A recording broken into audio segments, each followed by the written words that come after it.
Oh, I'm sorry. Did I break your concentration? Somewhere between science and superstition.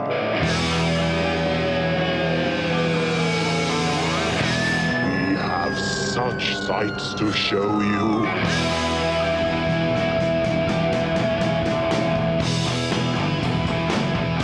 Strange Eons. Welcome to Strange Eons Radio. That's Eric over there. Hello. That's Vanessa over there. Hello. I'm Kelly. Guys, we are only about a month out from Crypticon Seattle. Dun, dun, dun. Oh my God, it's coming up. Eric, you must be flooded with all the film stuff that you have to do. As of this recording, we've got about a little over a week before the notifications of who got in and stuff like that Very exciting. is always sent out. And that's always longtime listeners will remember the fun letter I got last year. Yes. But that's pretty rare, to be honest. Most people are really cool about it, but it's always, I hate sending the you did not make it in notifications, but Remind us what happened with that letter. I know that the guy was upset because he was going to bring a bunch of people to his world premiere of his film. yeah. And we would all be very sorry that we didn't want a world It was premiere. going to be the largest horror movie ever. I don't even remember the name of it, and I can guarantee you it has not become the largest horror movie ever. Well, I mean... And that movie went on to be Malignant. Look, I don't want anyone to think I'm petty, but I have been following that filmmaker since that letter. And let's just say it is not the biggest film in the world. In fact, there is zero notice of it, even on his own page. Oh, really? Whoa. Damn. Yes. Woof. He did Couldn't pull a happen to trick. a nicer guy. He did pull something that I'm going to say, if you're a filmmaker, don't ever do this.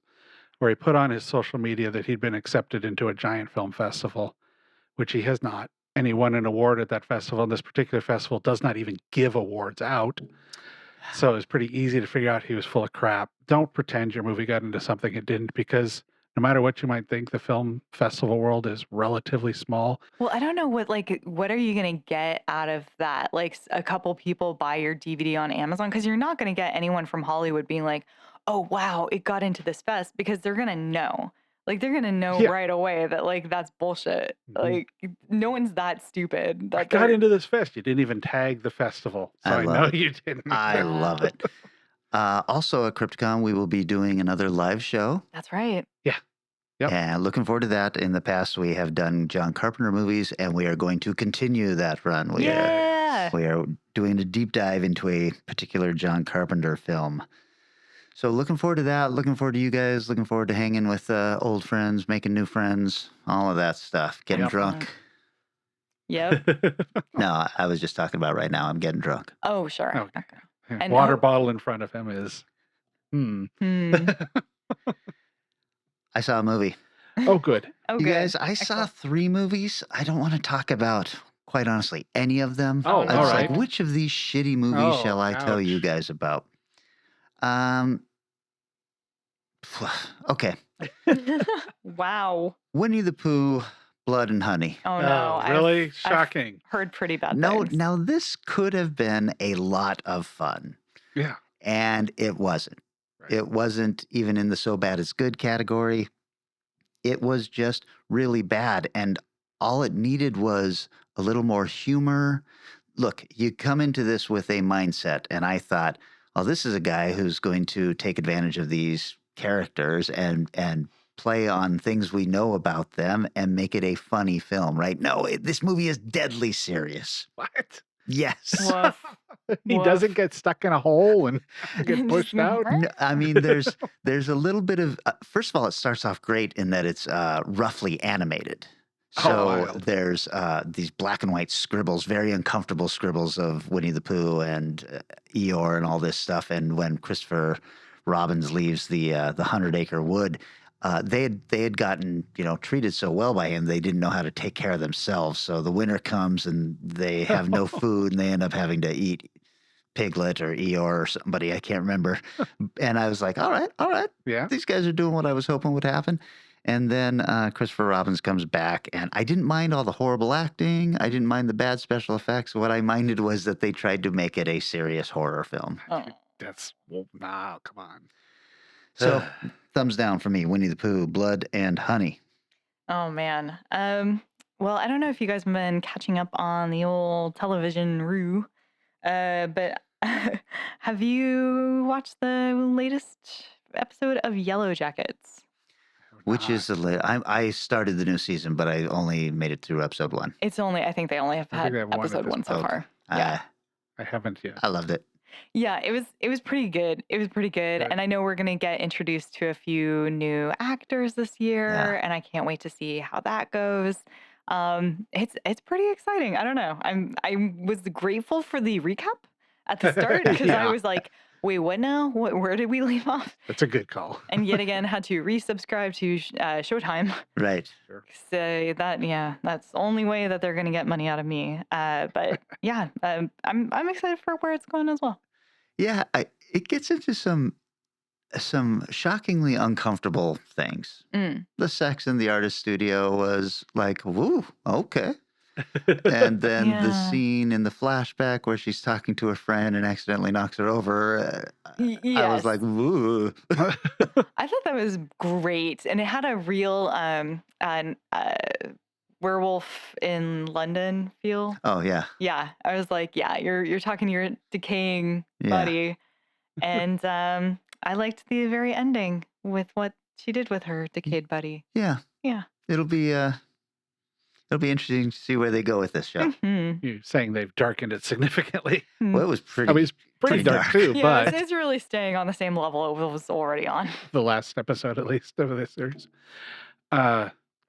Last week I took your advice and watched a great animated series. Oh. This week I took Kelly's and watched a great animated series, Oh. Elvis on Netflix. Oh, that's fun, isn't it? It's so much fun, and it's great. Since Priscilla or Presley is involved in one of the editors of it, so you get his music, Yeah. and they play some weird. They play deep cuts. Yeah. And it's. And I was watching the last episode, going, "Why is this one feel a little rough?" It's like for some reason the fight scene in that one they didn't have an Elvis song; they just had regular music. I'm like, oh, Interesting. So it's I'm only about 5 episodes in. okay. I dove right through them all. That's But, Agent Elvis Yes, it's on very Netflix. good. Well worth checking out. And what's his name? The all right guy from Dazed and Confused, McConaughey, Yeah. does such a great fun Elvis voice. Oh my god. I totally had forgotten that part. So, well worth seeing. I don't know what I want to talk about next, you guys. It's like Oh. having it's like a really shitty Sophie's Choice I have here. Not the good one where you're trying to figure out what kid to get rid of. Sure. I've got 2 shitty movies I saw, and Well, you don't want to talk about them deeply, so you could probably just rattle both of them off. If you like. I'm going to talk about the one that had a big budget. Okay. I saw the new Children of the Corn. Oh no. Really? Whoa, man. What, you're not talking about that for your remake today? I don't know what I was thinking. It's not like I finished the movie and then said, I can't believe the 11th entry in this admittedly shitty franchise It's not a is good not franchise. as good as the first one, but it is somehow not as good as the first one. Woof. It's got better actors in it, Hmm. but worse writing. And so, Oh. you're watching these kids kind of struggle with lines, and it's like, oof, this is bad. There's one good scene in that we see he who walks behind the rose, and he is basically a corn kaiju. And I was okay. like, all right, here we go. Mm. And then not enough of him. Didn't go anywhere. It is a prequel to the story, and so it tells the story of the kids killing all of the adults. Oh. And it seems like that should be a great movie. That should be awesome. Nope. Oh. And it's Nope. been done before really well, so come on. I wonder how many of these Children of the Corn films have actually just been titled like this one, Children of the Corn. Oh. They're pulling the Halloween It is / Scream route. It's a franchise I really have paid very little attention to, so I have no idea. Like number 3, I think it was well worth watching. Get shit faced and watch number 3. Okay. They launch, an old lady in a wheelchair out a window and shit Oh, like that. oh, And I okay, was I've like, seen that this one. movie is awesome. Yeah, I remember seeing the first one and not thinking it was that exciting. So I don't know. Yeah, it's I don't fine. think it's for me. Um, but did you guys watch Mandalorian? Yes. For Caught up on sure. that. Caught up on For that? sure. Yeah, that's it feels like they're not really sure where they're going, but maybe they've figured it out. I kind of feel like I kind of feel a little differently about it. I think they know where Yeah. they're going, but they're having a hard time getting there. It's like, okay, Okay. this is an end game we're shooting for. Now, how do we get here? Because we need them to not be necessarily in their helmets all the time, and we need Yeah. them to not be in hiding. How And do it we? can't just be about the baby Yeah. anymore or the child. Like it's very, I don't know, that flashback episode confused a lot of their viewers, including my mom, who was like, who are these people? I was like, all right, so season 1, all right. Yeah. Like there's just, it feels like, okay. And then there was kind of an episode involving the child, and then there was one not. And now it seems like it's more about just the Mandalorian tribe. And that's cool. I Yeah. think that that's a good direction to go. But it feels, I don't know. Sometimes I'm like, oh, this is cool. And sometimes I'm like, I don't know where and we're going. They did have a Game of Thrones kind of thing almost with that dragon. Like it looked Yeah, like dragon straight out of Game of it Thrones. really did. I think the last 3 episodes have been my favorite, actually. I Really? loved that flashback I episode. loved it too. It Yeah. just felt like, how does this tie in? It felt very much like, one of the better episodes of Andor. Right. Yeah. Yes. And then the flashback in the next episode where we get to see Grogu and Order 66 happening. Yeah. Did you guys see that was Ahmed Best that Yes. rescued Jar him? Jar Oh, gets to, okay. and I think he played that same character in, is it a video game? No, it was a kids quiz show, a Star Wars based quiz show. Oh, So that was Wow. a callback to that. nice. That's an I'm just interesting glad to canon. see him getting a little closure on his Star Wars Yeah. experience. Yeah. And I would say, you're saying it doesn't have to be about the child anymore or Grogu, but the title is The Mandalorian, and who knows what we're even talking about now anymore. Are we talking about Grogu? That's true. Yeah. Will Grogu decide to become part of the Mandalorian tribe? I think that he's kind of stuck there now. Yeah, he didn't have a He's choice. been given Beskar armor. Yeah, maybe his helmet though could be a little weird. I mean, his ear's gonna poke out the I hope sides. so. Or... God, I hope so. It's just really big, just really wide, like spaceship sized. And Sackhoff has been a good addition. He's been great. Yeah. Yeah, I'm so happy because I think the last time she was really utilized in something past Battlestar was unfortunately The Big Bang Theory, where they were just like, Oh, yeah. she's hot. We want to have sex with her. Look how she's on this show. Cool. Oh man, it's Katie Sackhoff. I'm like, oh, I'm so glad that she gets to act. Like, Yeah, it's a good she's character. really doing it. She's owning it. I was really surprised. She was in that big budget version of Oculus, right? Yes. I was really surprised she didn't just kind of, migrate over to the horror films and become a Yeah. big star. Yeah. stuck with the sci-fi. Yeah. Well, I saw one really good actually. Apple TV release again, the Tetris. I have heard Oh, this is yeah. amazing. It is so goddamn good, and it is so it's all basically about trying to get the rights to Tetris Oh, out of the yeah. Soviet Union as it's collapsing. Oh, And it's just like, holy shit, man. It's like a spy movie, sort of. It's and be 20 minutes into it, I'm going, what the rest of this movie is going to be? Everything seems to have gone fairly smoothly. It's like, oh, okay. Holy shit. And it's really, really well done. It's a little funny, too, because it took a couple scenes before I realized, hold on, that's Howard Lincoln. The guy who used to be the president of the Mariners. And you've got because Nintendo owned the Mariners for a very long Oh. time. oh, I didn't know that. So it's like Howard Lincoln doing all this stuff, sort of more in the background. He wasn't a main character, but I was like, okay, that's kind of funny. But it's really, really well acted, really fun, really interesting. Hmm. They do neat things to integrate video game imagery into it at times, like all the scene changes. It's instead of a fade in, it's a turn to a video game and then turns into the real world thing. Huh. Whoa, that's It's fun. really, really good. I'm so glad you brought this up because Carlos sent me a text and said, this movie is amazing. And I was like, oh, I'll put it on the list. And then completely forgot about it. Yeah. So I'm How watching many- this tonight. How many episodes is this guy? Tetris is just a Oh, it's just a movie. film? Yeah. It's just a Oh, 2-hour okay. film. For some reason, when I saw the trailer, I was like, oh, it's a miniseries. Okay, Yeah, that's because so awesome. many things anymore, it seems hard. I know. Especially when it's on, what is it streaming on? you That's said? Apple. Apple, okay. Yeah. Like I just started watching the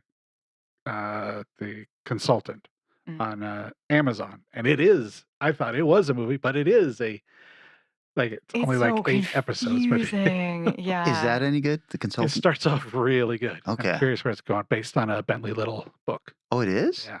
Oh, that's even more interesting to me now. Okay. We're going to take a little break, but before we do that, I'm going to tell you about my third film, which was called Okay. Kill Her Goats. Killer I have Goats? seen ads for this freaking thing everywhere. Do not watch this movie. Okay. It is made beautifully, and it is so goddamn stupid. Although, if you want to see a bunch of beautiful women with their boobs bouncing around, naked boobs, Mhm. this is the movie for you. Okay. However, the end credits roll up with pictures of everybody, and they are literally credited as, Joanna, played by Playboy Playmate 1992, such and such. Oh, geez. And that's their claim to fame. And I was watching this going, what the fuck am I watching? This movie is so stupid. Oh. Great gore. It's beautifully shot. Really, really bad. You know what's funny about that one? I saw so many ads for so many weird ways and different people talking about it on Facebook that I clicked on that. I went to, which version am I get? I'm not going to buy this. Sounds like I made the right choice. The thing is, when I see something like this, I'm like, okay, this is a guy who raised a good amount of money and he's got some skill in this and everything. And really what he needed was somebody to say, now I will write you a script that is focused on the kind of budget you have built here. Yeah. And he did not do that. Yeah. Oh. Yeah. We've run to a few filmmakers in our time that's like, if you just produce stuff, Yeah. you would be insanely successful. Indeed. But, oh well. Okay, we're taking a break. And when we come back, we are talking remakes.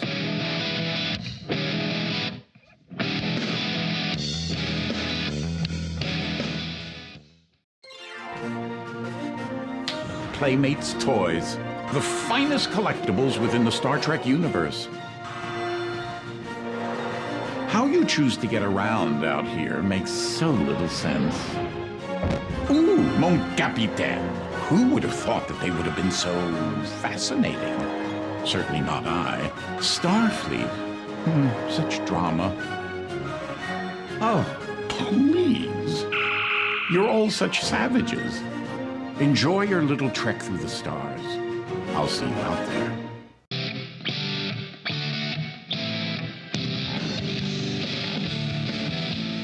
And we're back. Hey, this was Micah's selection. He wanted us to do remakes, and we were like, yeah, so what? And then he bought us hundreds of dollars worth of drinks. We were like, deal. And poutine. Oh, poutine. I can't believe I missed it. It was really Why am I doing this? I didn't get any free drinks. What the hell? You're trapped. I am putting 10 minutes on the timer, and I am going to start. And for my remake, I chose from 2005, Ooh. The Fog. Oh,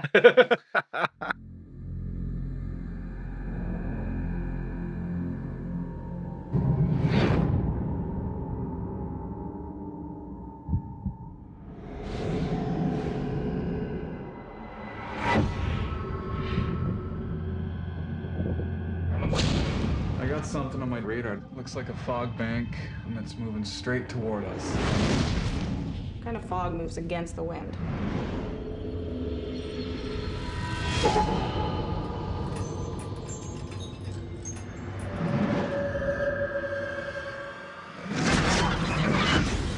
Elizabeth?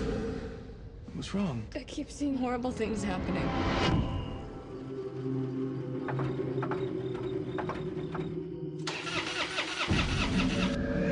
Come on, please.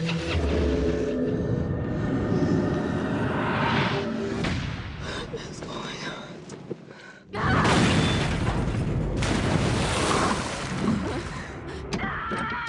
What's happening? It killed him. The fog killed him. get off the island. Why? Just go. Somebody out here?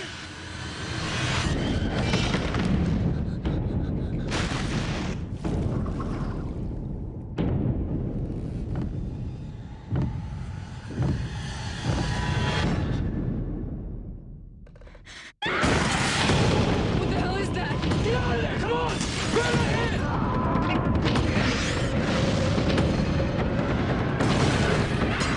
There's something in the fog! Nick!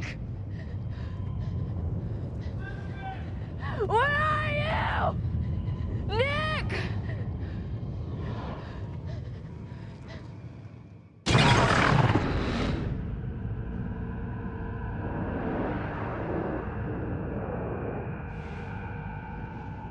Budget of 18 million, box office of 46 million worldwide. Rotten Tomatoes critics have it at 4%. Oof, duh. The audience has it at 19%. I think that that's a little, a little low. I would have said it was maybe a 8%. Oh, jeez. Directed by Rupert Wainwright, who has 29 credits, several MC Hammer and Michael Jackson videos, Stigmata, and this film, which killed his career. Oof. Oh, ouch. Since then, he has done a number of short films that have no budget. So, Oh, my. very sad. Written by Cooper Lane, who has 2 credits, The Core and this film, Excellent. which Wow. killed his career as well. Jeez. John Carpenter and Deborah Hill are also credited. Starring Tom Welling, who has 17 credits. Cheaper by the Dozen, 1 and 2. Oh, God. Oh, okay. Draft Day, and 219 episodes of Smallville, where he plays Clark Kent. Cool. Also stars Maggie Grace, who has 52 credits, mostly TV. 36 episodes of Lost is what I knew her from, but she also has done 10 episodes of Californication and 50 episodes of Fear the Walking Dead. Oh. I don't watch that, so never saw. Neither do I. Don't know. And it also stars the beautiful Selma Blair, who has 80 credits, including Cruel Intentions, Hellboy 1 and 2, and a new recent favorite of mine, Mom and Dad, with Oh, Nicolas Cage. yeah. Great So film. good. Love that movie. All right, you guys have both seen this remake, I assume? No. Yeah. Nope. Oh, you haven't. No. It's been a Eric. long time. This movie is awful. Yeah. And I only picked it to figured. be a jerk because I know Vanessa loves the original. Who would have true. thought that me being an asshole would somehow come back to bite me? It's weird. What a cruel and unjust world we live in. It almost never happens. So, So, through the opening credits, we are told the story of a ship full of people that is suddenly on fire. And then there seems to be 4 men who have escaped in a dinghy. But then one of them sees something in the water, and this ghastly hand reaches up and grabs him. And then, boom, title card, The Fog. oh, was there fog in this? There was a lot of fog in this. Okay. Digital fog. Oh, shit. No. Jesus. We are now on Antonio Island, Oregon, 134 years later, where the residents are planning a celebration to honor the founders of Antonio Island with a statue of 4 founders being unveiled. 4 founders, 4 men in that dinghy. Uh-oh. Coincidence? I think not. I don't know. That seems a stretch. Also, we're introduced to our hero, Nick Castle, who is Tom Welling. Nick Castle? Yeah, he seems Jesus. a little too pretty boy handsome to be running a charter fishing boat for tourists, but whatever.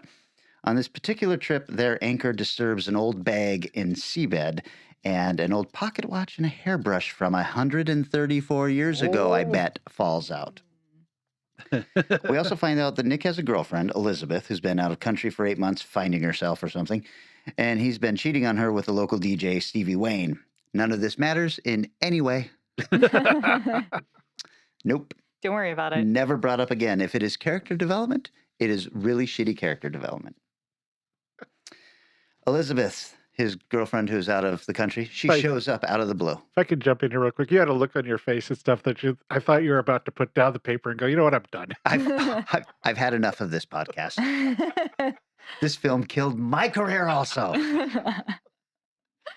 So Elizabeth shows up out of the blue and through a series of very stupid events ends up with the pocket watch, which apparently sets off the events that are going to unfold.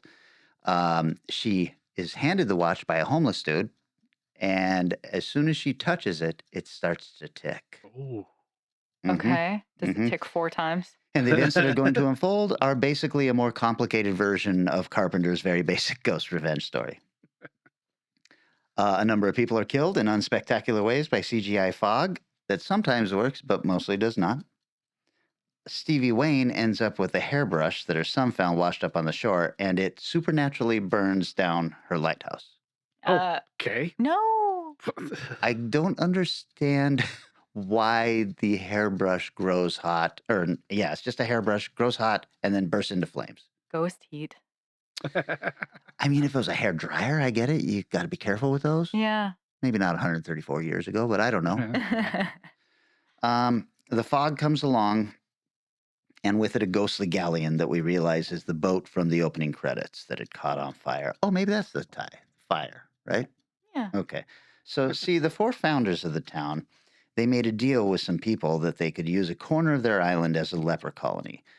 But as the people from the colony were showing up on their ship on a very foggy night, the 4 founders took a small rowboat out to them and then lit the boat on fire, killing everyone aboard. With the items from the sunken ship disturbed, the leper ghosts are here to take revenge on the entire community of Antonio Island. But there's a twist, you guys, and I'm sure that this was an aha moment for the writer, and I feel really bad for him, where he was like, I finally cracked the code on this story. Because you see, Elizabeth is the reincarnation of the leopard ghost captain's wife, and that's what he's really there for. Oh, cool. Alrighty. Love I it. like that little pirate alrighty you gave me. That was good. So, what do I got? 4 minutes still? Shit. Okay, this movie sucks for sure. And it's the first time that I have made it through this film in the entirety.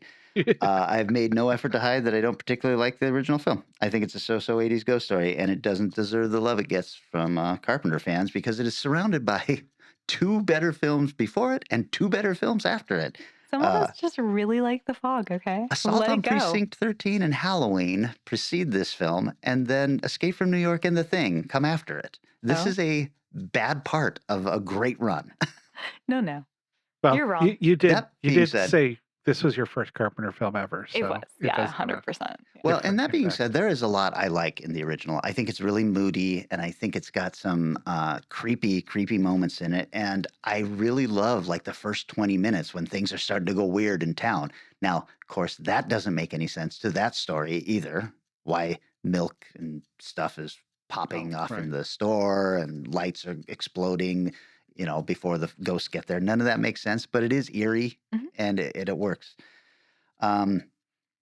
Everything Carpenter got right with $1.1 million. This movie took $18 million to get completely wrong. Woof. Oh, 0 scares. The photography is shit. And it literally feels like a made-for-TV WB movie with a bunch of young kids. Wow. I think that the original Fog might even be called elevated horror nowadays, because what I'm realizing elevated horror means to me is it has adults in it instead of kids. usually, yeah. Interesting. Huh. Or a strong mix. Yeah. Yeah. I have some trivia. Deborah Hill died shortly before filming began. Thank God. Thank God. Everybody should be happy for her. Though credited as producer, John Carpenter described his involvement thusly. We love John Carpenter. Yeah, we here you do. go. He said, I come in, I say hello to everybody, I go home. Oh, don't Check. forget about the check. Give me the check. The check is very valuable here. In between takes in Vancouver, press were granted access to the set. During Selma Blair's interview, director Rupert Wainwright made a joke she didn't like. I could not find this joke. I looked for this interview. Yeah. Anyway, in response, Blair reached into her shirt, pulled out a rubber breast enhancement pad, and flung it across the conference room at him, deadpanning, that's the Adrienne Barbeau part of the role. Whoa. Yeah. And then finally, Tom Welling's character, Nick Castle, is named after Nick Castle, Weird. the actor who played the Shape in John Carpenter's Halloween, as if that could somehow make up for this shitty movie. Vanessa? Yeah. I'm sorry. It's funny because I do need to rewatch this at some point No! because this was the first John Carpenter related film I ever saw. I saw the remake of The Fog, which made me want to see the original of The Fog, which started the entire rabbit hole of John Carpenter movies for me. Wow. Wasn't this like a 2005 film? 2005. Man, your Carpenter is new. Yeah, it's pretty new. Yeah, that's wild. Yeah. Uh, No wonder you think the original is so much better if you saw this indeed. first. Incredible. Incredible. The night for day shots at the start. Love it. Fucking love it. Every moment. Oh, Thank God I can speak no more of this film. that's right. We're done. Moving on. Man, okay, well, I feel a little bad because I got to do a remake film that was probably significantly better than yours. Tell us about it. Willard from 2003.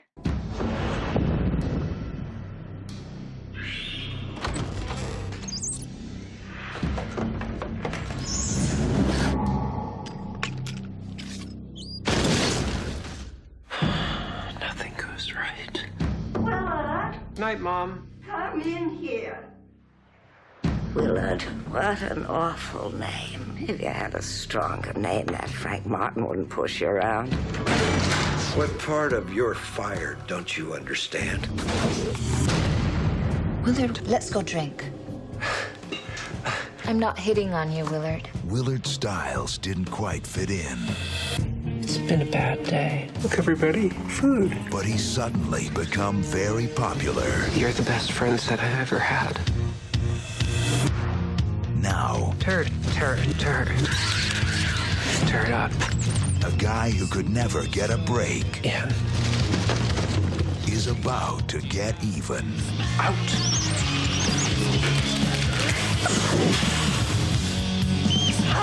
Willard!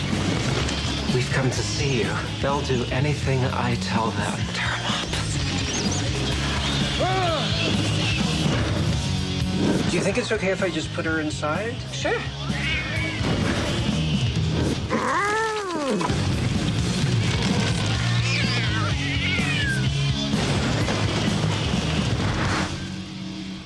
Willard, what was all that noise?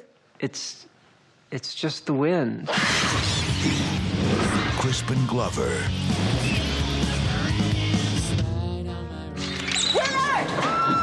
Willard.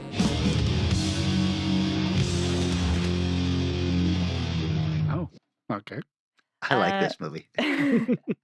Sounds like we have mixed reactions here. I don't think I've seen it. Rotten Tomatoes, 64% from critics and 51% from audience, which was weird. I was like, I guess the critics see something the audience did not. The budget could not find, which was weird because it's not that old of a movie. Box office, 8.5 million. I think it probably did very badly. The director/writer, Glenn Morgan, has 4 credits, including Black Christmas from 2006. He wrote some of the, or directed some of the new X-Files, and of course, Willard. He wrote 27 things. He's more of a writer, including the original X-Files, Intruders, Final Destination 2, the one in 21 Jump Street, the original. The producer on this is kind of a creative partner with him. His name's James Wong. He directed 8 titles, including Final Destination, The One, Final Destination 3, and Dragon Ball Evolution, which killed his career. He also wrote on The X-Files, which is, I believe, where they met, but has continued to write on things like American Horror Story and other things. He did, however, write an uncredited 1986 Trick or Treat. I know. So, starring Christopher Glover, who plays Willard, 72 roles to his name. He's been in American Gods, River's Edge, Guillermo del Toro's Cabinet of Curiosities recently. He played Grendel in Beowulf, and of course, Back to the Future. He also has done a bunch of video game voice work, which was pretty exciting. So that was neat. R. Lee Emery plays Mr. Martin. He has 121 credits to his name, including Full Metal Jacket 7 and the Texas Chainsaw Massacre. Also lots of voice roles, including Family Guy, Kung Fu Panda, The Simpsons, and Toy Story as Sarge. And Laura Haring, who plays Catherine. She has 65 roles to her name, including Mulholland Drive as the hot one. She was also in The Punisher, Love in the Time of Cholera, and 142 episodes of Sunset Beach. I also love that she played Mystery Woman in Beyond Belief, Fact or Fiction in the segment Deadbeat Daddy. Wow. Incredible. The plot. Willard is this sort of shy, introverted, very nervous man who lives in a giant house taking care of his mother and working at his father's company under a horrible boss who basically stole the company from his family once his father died. He was this old business partner. He's been turned into essentially a grunt and not a very good one at that. He's preoccupied with caring for his mother, so he's constantly late, and his boss has no problem belittling him in front of absolutely everyone in the company, usually humiliating him to a large extent. But behind closed doors, he's a little bit nicer to him, but not really. It's very weird. His mother tells Willard that there are rats that need to be taken care of in the basement of their house. He goes down there and discovers there are tons of signs of rats. There's poop, there's stuff that's been eaten. So he goes to the store to buy a bunch of traps. The first attempt, the snap ones, did not work. He hears a bunch of snaps in the middle of the night, runs down, and no rats. Second night, he catches one rat in a glue trap, but he feels so bad he rescues it, kind of washes the glue off and befriends it. This one he calls Socrates and becomes essentially best friends with it. It hangs out in his pocket, sleeps with him, it goes everywhere with him. And he realizes that through Socrates, he can teach the other rats things to do, like dig or come or stay. This becomes handy when his boss gets a flashy new car and then humiliates Willard. So he gathers the rats together, takes them to his boss's house, and releases them where they can destroy the car. So after that, Willard begins to create a deeper and deeper connection to the rats who somehow all the rats from these sort of houses nearby end up coming and hanging out in his basement. There are zillions of rats. So they multiply. He gets them to kind of do worse and worse things as mounting pressure comes over him in his personal life. There's an enormous rat that shows up named Ben, and a power struggle begins to form between him and Ben, and of course the boss. In the meantime, there's a beautiful woman who's been hired to kind of take over for him at his work.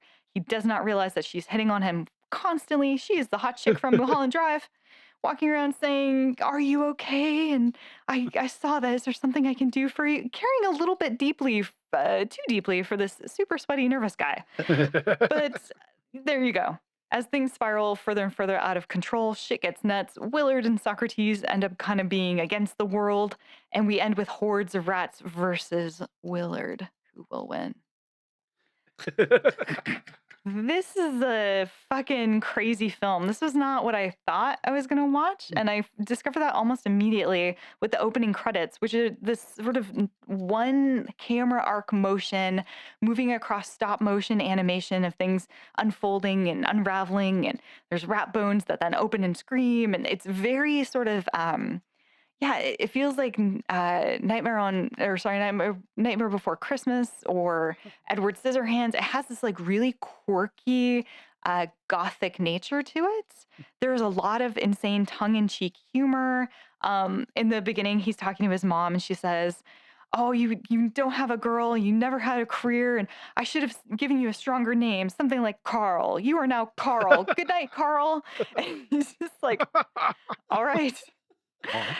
When he has to go and buy the rat poison, he's trying to figure out what to get, and he's sort of looking at all of them, and he sees this little placard that tells you, like, it's a guide. It's like, "Do you have these kinds of rats? Yes or no? Okay. Do you have this? Yes or no? Do you want to see the dead rats? Yes or no?" And he finds the exact one he's supposed to get and then looks and it's out of stock. It's just a lot of little moments like that play really well. It's just stylistic as fuck all the way through. It's really thoughtful, really well designed, beautifully constructed movie. The performances are exceptional, even though they're way over the top. They are just so fucking fun. It's an insane style.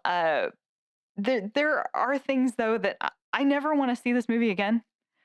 There's a scene with a cat that as soon as they showed the cat, I was like, no, no, no, no. And it went exactly where I thought it was going to go. And it was so fucking upsetting that I don't. And also the set design, there's rat poop ever increasing everywhere. It is depressing throughout. All the characters are awful. A little bit of trivia. Taglines. Where your nightmares end and Willard begins. A new breed of friendship. This spring, stand up and bite back. And when the cat's away, the rats will play. Real good stuff. Film prominently features the song Ben by Michael Jackson. The song was written specifically for the film Ben of 1972, which was a sequel to the original version of Willard in 1971. In Willard's mansion, hanging above the fireplace, is an oil painting of his father, Martin Stiles. The father is actor Bruce Davison, who portrayed the titular character in the original 1971 version of the film. There were over 500 rats used in this film and subjected to extensive training before they being put on the set. They were put into categories of different actions that they would then perform. The rats used in the film all had numbers inked on the underside of their tails so they could keep track of them. Thank goodness, because I don't know how you would. The rat Ben was played by a Ghanaian, I think, pouched rat. Where they are actually super docile rats. They grow to be between 10 to 17 inches large. They weigh between 2 and 6 pounds. All the shots of him are hilarious, by the way, because every reaction, it's just like, have you ever seen the Alfred Hitchcock thing where they have a beautiful woman and then his face and then a baby and then his face? It's like that, but with a rat. It's like this harrowing thing. The rat sitting there having the same expression it had previously. Oh, he's menacing. Oh, he's really, yeah, it's like hilarious. It's just this rat sitting there in a slightly shadowed spot. Crispin Glover found R. Lee Emery's yelling during the disciplinary scenes hilarious and would often be found laughing quietly off camera. And when Catherine brings over her ginger cat to cheer up Willard, the cat is named Scully. This is a direct reference to the ginger-haired FBI agent Dana Scully from the X-Files, where both Glenn Morgan and James Wong served as longtime producers and writers. That was my pick. Did you like it? I did. I really liked it, but I also hated it. I was so upset, like, watching this movie. And I think maybe because I just watched The Elephant Man, I was, like, not in the right headspace. And I was just like, fuck you, film, the whole way through. But if you like dark comedy, I think this is an incredible choice. I think you got to check this out. I really liked this movie, and I was really disappointed that it did so poorly. Yeah, it did horrifically. Ferociously. It done not do good. Yes. Crispin Glover is one of those guys that I have really come to enjoy as I've gotten older. I don't know that I cared much for him as a younger guy, but It's a little weird, yeah. he is a lot weird, and I realized it's not an act. No, yeah, he is. He's nuts. just a weird guy. Yeah. Oh yeah. Now he's been up here for something at Northwest Film Forum years ago. Yeah. And I didn't go to it, but a few people I know did and said, yeah, he is really strange. Oh, interesting. It's weirder than you actually would think. This film always felt to me like it was supposed to be written by David Lynch, but then Right. given to a different director who didn't have David Lynch's sensibilities. So it comes out a little glossier, but it's so weird. And It's just like, that's why I keep saying Tim Burton. It's not a Tim Burton movie. It's not that, but it has this odd, quirky satire. yeah, And it is really polished, but so grungy at the same time yeah. that you're kind of like, I can see how I'm not going to watch the original. I was Forget going it. to say, but- how does it compare? Have you seen the original? Yeah, How does very, very different. Okay. Yeah, That's cool. but I mean, same premise, but very different. I don't know. I thought it was good. I think you chose very well, Vanessa. Thank you. Yes, Nice. probably better than your pick, I unfortunately. would say 100 Yeah. So you chose really well. You chose poorly. And I kind of straddle the middle. Oh, sure. I went with the remake of The Last House on the Left from 2009. Are we there yet? We are making the turn now. It's the last house on the left, in case you forgot. It is the only house for miles, Dad. Do you guys need the car today? I was thinking I could meet up with Paige. Have fun. I don't think we've met. I'm Paige. This is Mary. Hey. What do you feel like doing tonight? I think Justin here could be kind of cute. Evening. You knew not to bring anybody back here. We made the front page. That's what's going on. This is none of our business. I'm sorry, ladies. Oh my God! We just can't risk it. No, please! These are two lovely girls, Justin. Bring her back!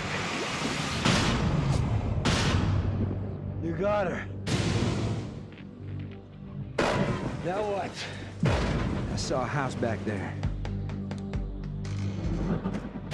Despite our car trouble, We're actually pretty lucky today. Seeing your house. There's only one problem. Our daughter won't have the car back till tomorrow morning. You know, you should probably just sleep here tonight. We have a guest house. Did you hear that? Mary! She's been shot. Can you tell us who did this to you? What are we gonna do? We don't have a car. The phones are dead and they're still here. Which means we're gonna be ready to do anything. It reminds me of a warm, safe place where I sit shy in the heart and pray for the thunder and the rain. Passing by. Oh, oh, oh, sweet child of mine.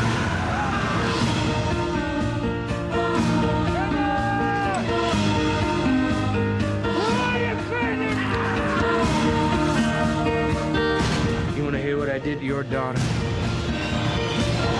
want to hear you beg for your life.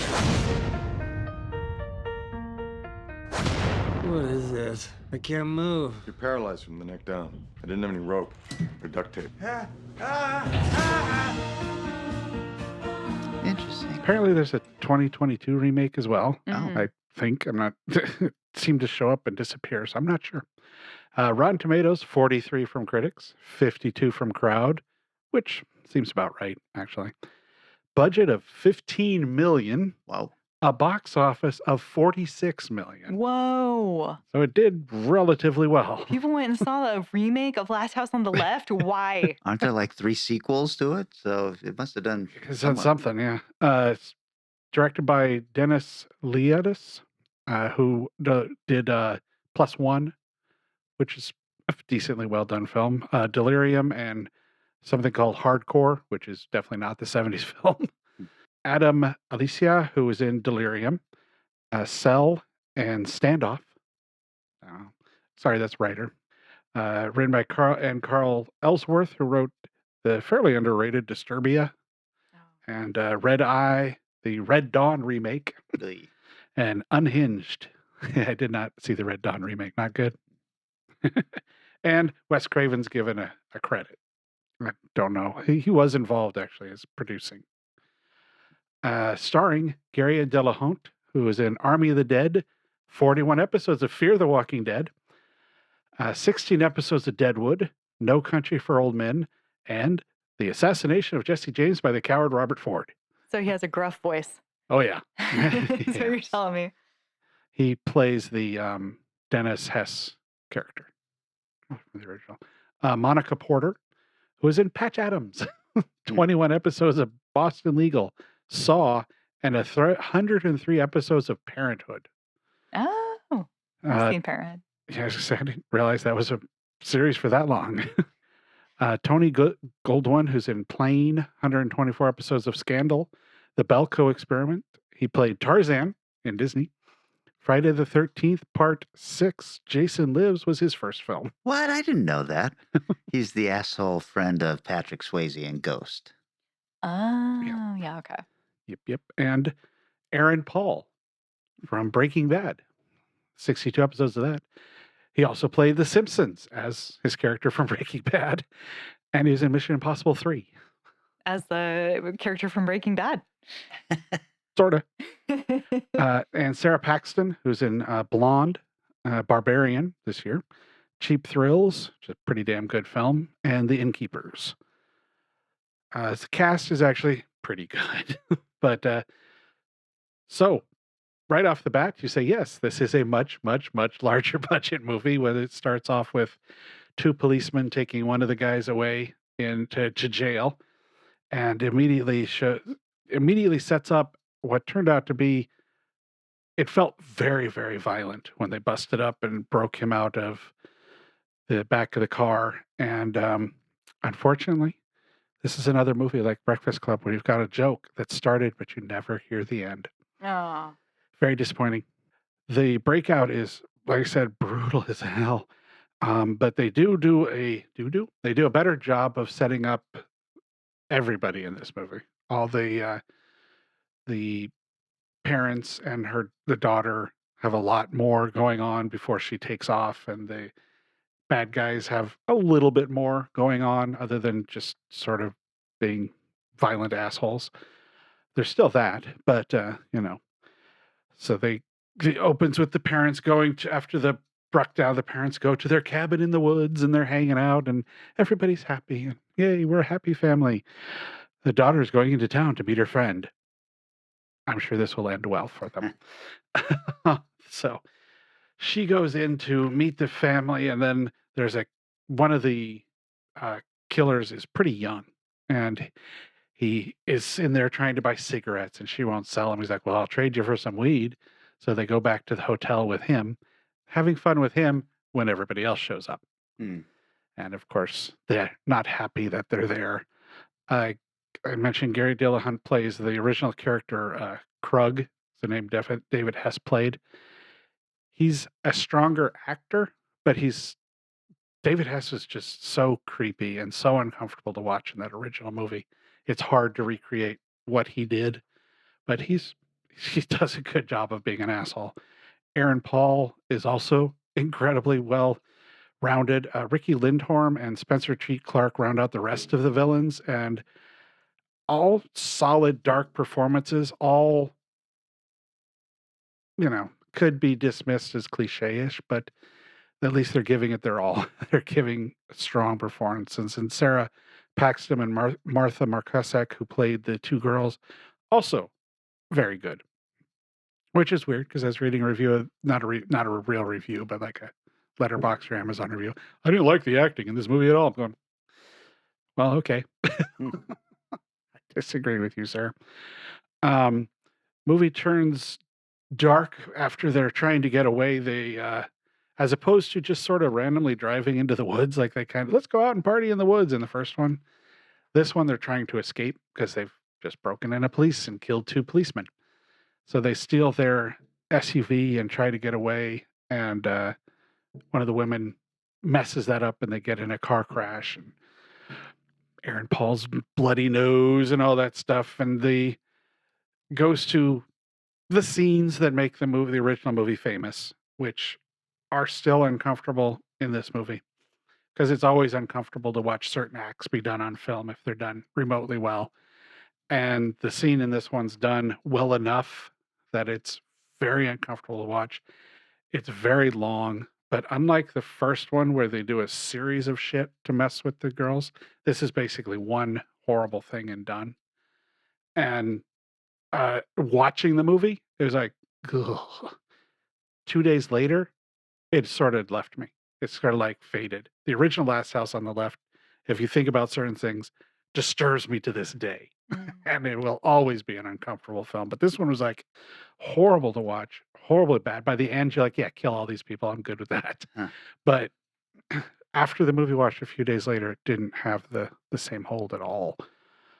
Then they show up at the parents' house, of course. Our car just broke down. Can we stay here? And like in the original, they eventually figure out, and then it's parents' revenge time. And those scenes in that are well done. It's decently directed. It's decently acted. It suffers from the original's bonus, I guess, was it was so dark and so creepy and so uncomfortable. And a lot of that came from no budget. Yeah. And everybody just giving it their all in more no gloss ways. And this film is very glossy. So lose a little bit of that. Taglines. If bad people hurt someone you love, how far would you go to hurt them back? Okay. If someone hurts someone you love, how far would you go to get revenge? They're throwing a lot of spaghetti at the wall. That's right. recapture a little bit of what I just said, but the less experienced but incredibly intense performances in the original make it much more visceral feeling. Wes Craven had a point behind what he was doing. He wasn't just making a rape revenge movie. He was talking about things with Vietnam, things going on in the world, and none of that, no social commentary is brought forward into this film at all. So the depth of the movie is definitely much more shallow.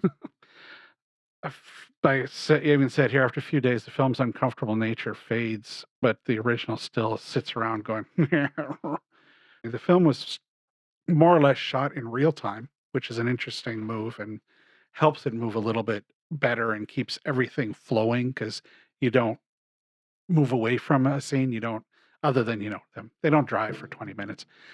They skip that stuff, but everything else is told in real time, and that keeps that tension at a nice level. One thing I thought was very good removal from the original was the weird cops and their really dumb humor. They kept cutting to these two bumbling cops. Couple little notes. David Hess was offered a cameo but declined. Craven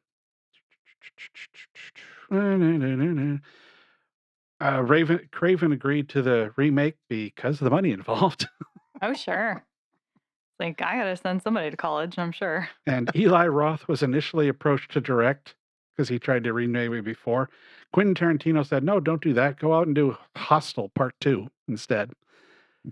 So, may have been a good choice, may have not been a good choice. Who knows? It depends on which one you like.